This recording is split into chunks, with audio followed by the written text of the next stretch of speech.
जय श्री राम। नमस्कार, मैं हूं राज और आप देख रहे हैं बियॉन्ड बॉर्डर्स।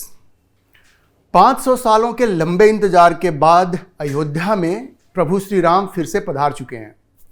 हम सबने 22 जनवरी 2024 को एक नया इतिहास बनते हुए देखा है। सारी दुनिया इसकी साक्षी बनी, अमेरिका से यूरोप तक और एशिया अफ्रीका से ऑस्ट्रेलिया तक। सोमवार को प्रधानमंत्री नरेंद्र मोदी ने जब अयोध्या में भव्य राम मंदिर का उद्घाटन किया और रामलला की अद्भुत मूर्ति में मंत्रोच्चार के साथ प्राण प्रतिष्ठा किया, तो उस वक्त ऐसा उत्साह और उमंग का माहौल था जिसे देखकर ऐसा लग रहा था कि जैसे ये हिंदू पुनर्जागरण की शुरुआत हो। हिंदुओं का पिछले 800 सालों का इतिहास, खासकर उत्तर भारत का इतिहास, जिसमें हार और पराभव की कहानियां ही ज़्यादातर इतिहास की किताबों में लिखी गई हैं, उस पर अब जाकर कुछ हद तक मरहम लगा है। इन 800 सालों के गुलामी के इतिहास में न जाने हिंदुओं के कितने मंदिर विदेशी मुस्लिम आक्रांताओं के द्वारा तोड़े गए, सिर्फ हिंदुओं को अपमानित करने के लिए और अपने धर्म की श्रेष्ठता साबित करने के लिए। अयोध्या में श्री राम के जिस मंदिर को बाबर के सिपह सलार मीर बाकी ने तोड़ा था, वो भारत के इतिहास का एक काला अध्याय था। 22 जनवरी 2024 को प्रधानमंत्री नरेंद्र मोदी के हाथों नए मंदिर के उद्घाटन और रामलला की मूर्ति के प्राण प्रतिष्ठा के साथ ही उस काले अध्याय को पीछे छोड़कर इतिहास की एक बहुत बड़ी गलती को सुधारकर एक नए स्वर्णिम अध्याय की शुरुआत हुई है और इसे दुनिया भर में स्वीकार किया गया है। रामलला की प्राण प्रतिष्ठा के लिए दुनिया भर से बधाई संदेश आ रहे हैं। विश्व के कई नेताओं ने राम मंदिर के उद्घाटन पर अपनी खुशी और उत्साह को जाहिर किया है और भारत के लोगों को बधाई दी है। न्यूजीलैंड के 2 मंत्रियों ने 500 सालों के बाद अयोध्या में श्री राम मंदिर के भव्य मंदिर के उद्घाटन पर पूरे भारत को और प्रधानमंत्री नरेंद्र मोदी के नेतृत्व को बधाई दी है। न्यूजीलैंड के minister for regulation David Semur ने अपनी बधाई की शुरुआत जय श्री राम के नारे के साथ की और कहा कि उन्हें राम मंदिर का दौरा करने में खुशी होगी। उन्होंने एग्जैक्टली क्या कहा, मैं आपको कोट करके बताता हूं। जय श्री राम। मैं पीएम मोदी सहित भारत में सभी को बधाई देना चाहता हूं, क्योंकि यह उनका यानी पीएम मोदी का नेतृत्व था जिसने 500 वर्षों के बाद इस राम मंदिर निर्माण को संभव बनाया। मंदिर भव्य है और अगले 1000 वर्षों तक चलने के लिए बनाया गया है। डेविड सेमूर ने आगे कहा, मैं पीएम मोदी के साहस और ज्ञान की कामना करता हूं, क्योंकि वह भारत में 1 अरब से अधिक लोगों को आज दुनिया की चुनौतियों से निपटने में मदद करते हैं। मुझे उम्मीद है कि उनके पास ताकत और विश्वास होगा। इसी तरह से न्यूजीलैंड के एक और minister for ethnic communities Melissa Lee ने भी भारतवासियों को 500 साल के इंतजार के बाद राम मंदिर के पुनर्निर्माण पर बधाई दी और इस ऐतिहासिक कार्य के लिए प्रधानमंत्री नरेंद्र मोदी की जबरदस्त प्रशंसा की। मेलिसा ली ने कहा, मैं दुनिया भर के प्रवासी भारतीयों को अयोध्या में राम मंदिर के उद्घाटन के जश्न के लिए शुभकामनाएं देती हूँ। 500 साल बाद राम मंदिर के उद्घाटन पर पीएम मोदी और भारत के लोगों को बधाई। राम मंदिर पीएम मोदी के काम और इस मंदिर को पुनर्जीवित करने की उनकी वकालत का नतीजा है। उन्हें कई बार प्रधानमंत्री के रूप में चुना गया है। यह पीएम मोदी के पक्ष में जनता का समर्थन और जनादेश भारत को आगे ले जाने की उनकी इच्छा को दर्शाता है और अर्थव्यवस्था को नई ऊंचाइयों पर ले जाए। पीएम मोदी का दुनिया भर में सम्मान किया जाता है और वह भारत के लोगों के लिए कुछ बहुत अच्छे काम कर रहे हैं। यह शब्द थे न्यूजीलैंड के मिनिस्टर के। इसी तरह से भारत में इजराइल के राजदूत नाओर गिलोन ने राम मंदिर के प्राण प्रतिष्ठा के लिए देश की जनता और प्रधानमंत्री नरेंद्र मोदी को बधाई दी है। उन्होंने कहा, राम मंदिर प्राण प्रतिष्ठा के इस शुभ अवसर पर भारत के लोगों को हार्दिक शुभकामनाएं। यह दुनिया भर के भक्तों के लिए एक ऐतिहासिक क्षण है। मैं अयोध्या में राम मंदिर के जल्द दर्शन के लिए उत्सुक हूं। यकीनन वह मेरे पास मौजूद इस मॉडल से भी अधिक भव्य और सुंदर होगा। उन्होंने उस राम मंदिर के उस मॉडल की चर्चा की जो उनके सामने रखी हुई है, उस ट्वीट में रखी हुई है, जिस ट्वीट की मैंने अभी चर्चा की। तो इस तरह के बधाई संदेश दुनिया के अलग अलग हिस्सों से आ रहे हैं। इनमें दो चीज़ें खास हैं।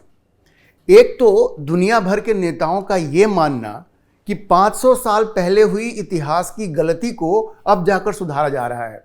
अब कुछ लोग ये कहते हैं, और भारत में खास करके ऐसे लोग हैं जो वामपंथी सोच के लोग हैं, वो कहते हैं कि सुप्रीम कोर्ट ने मंदिर के पक्ष में फैसला तो दिया है, लेकिन ये नहीं माना कि वहाँ कोई मस्जिद थी। अरे भाई, ये बात सारी दुनिया जानती है और मानती है।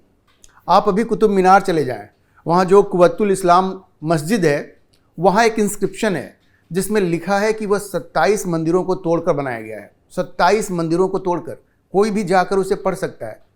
ये इंस्क्रिप्शन अरेबिक में लिखा है, लेकिन उसका अंग्रेजी अनुवाद भी उपलब्ध है।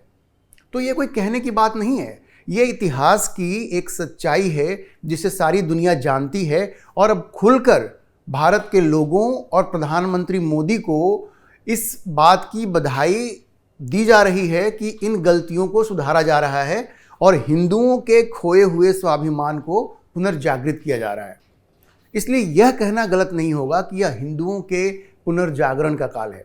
ऐतिहासिक गलतियों को सुधारा जा रहा है, सामाजिक विसंगतियों को दूर किया जा रहा है कि देश के अंदर जो सामाजिक विसंगतियां हैं उनको भी दूर किया जा रहा है। देश सामाजिक और आर्थिक विकास के रास्ते पर तेजी से आगे बढ़ रहा है। भारत इस वक्त दुनिया का सबसे तेजी से बढ़ने वाली अर्थव्यवस्था है। स्टैंडर्ड एंड पुअर की लेटेस्ट रिपोर्ट के मुताबिक भारत अगले 3 सालों तक दुनिया की सबसे तेजी से बढ़ने वाली अर्थव्यवस्था होगी और 2030 तक ये दुनिया की तीसरी सबसे बड़ी अर्थव्यवस्था बन जाएगी। अयोध्या में राम मंदिर के उद्घाटन के अवसर पर दुनिया भर के हिंदुओं ने अपनी खुशी और उत्साह का इजहार किया और जश्न मनाया। दुनिया के अलग अलग हिस्से में, टाइम्स स्क्वायर से लेकर के फ्रांस के पेरिस में एफिल टावर तक, सबने इस अवसर पर खुशियां मनाई, जश्न मनाया। अयोध्या भारत और हिंदुओं के पुनर्जागरण का प्रतीक बन गया है। यह ध्यान रखने वाली बात है कि आज हिंदू दुनिया के चाहे जिस भी देश में हो, उन्होंने सफलता के नए झंडे गाड़े हैं हर क्षेत्र में, टेक्नोलॉजी से लेकर बिजनेस मैनेजमेंट तक। अमेरिका के सिलिकॉन वैली में भारतीयों का डोमिनेंस किसी से छुपा हुआ नहीं है, वो रूल करते हैं वहाँ पर। और बात सिर्फ वहीं तक नहीं है, अब अलग अलग देशों में जहाँ ये हिंदू रहते हैं, भारत के लोग रहते हैं, वो पॉलिटिक्स में भी अपनी अलग पहचान बना रहे हैं और काफ़ी तेज़ी से आगे बढ़ रहे हैं। आपने विवेक रामास्वामी का नाम सुना होगा। अभी कुछ दिनों पहले तक वो अमेरिका के राष्ट्रपति पद के लिए रिपब्लिकन पार्टी के उम्मीदवार बनने की रेस में थे।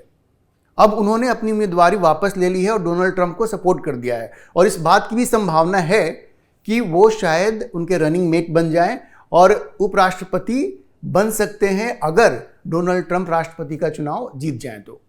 ब्रिटेन में ऋषि सुनक ऑलरेडी प्रधानमंत्री हैं।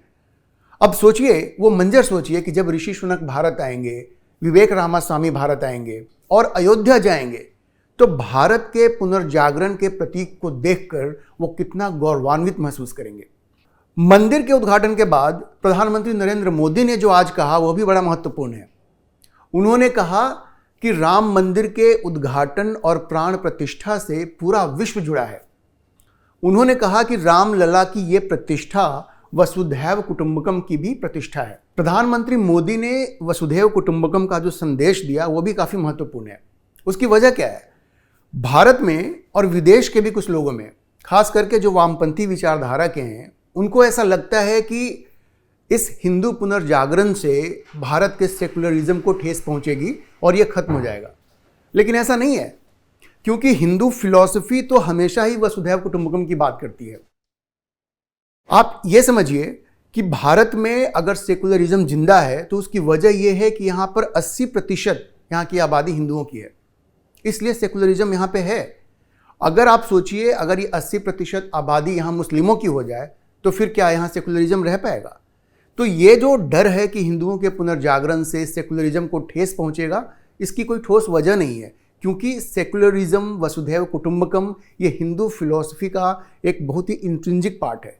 आप उसको इससे अलग नहीं कर सकते हैं। इसलिए ये जो डर है ये बिल्कुल बिना किसी बुनियाद के है, बिना किसी आधार के है। तो निश्चित रूप से अयोध्या में भव्य राम मंदिर का उद्घाटन हिंदुओं के पुनर्जागरण का एक प्रतीक बन गया है और सारी दुनिया इस बात को मान रही है। और आने वाले समय में अयोध्या निश्चित रूप से भारत के सॉफ्ट पावर का एक केंद्र बन जाएगा। हिंदू पुनर्जागरण का और भारत के सॉफ्ट पावर का एक केंद्र बन जाएगा। इसका वही महत्व होगा जो क्रिश्चियंस के लिए रोम का है, मुसलमानों के लिए मक्का का है, वही हिंदुओं के लिए अयोध्या बन जाएगा। इस बात की पूरी संभावना है। और आप ये समझिए कि ये जो हिंदू पुनर्जागरण है, इससे सिर्फ हिंदुओं का कल्याण नहीं होगा बल्कि पूरे विश्व का कल्याण होगा, क्योंकि हिंदू फिलॉसफी हमेशा ही विश्व कल्याण की बात करता है। आज के लिए इतना ही। अगर आपको वीडियो पसंद आया तो आप इसे लाइक करें, शेयर करें और चैनल को सब्सक्राइब करना ना भूलें। जय श्री राम।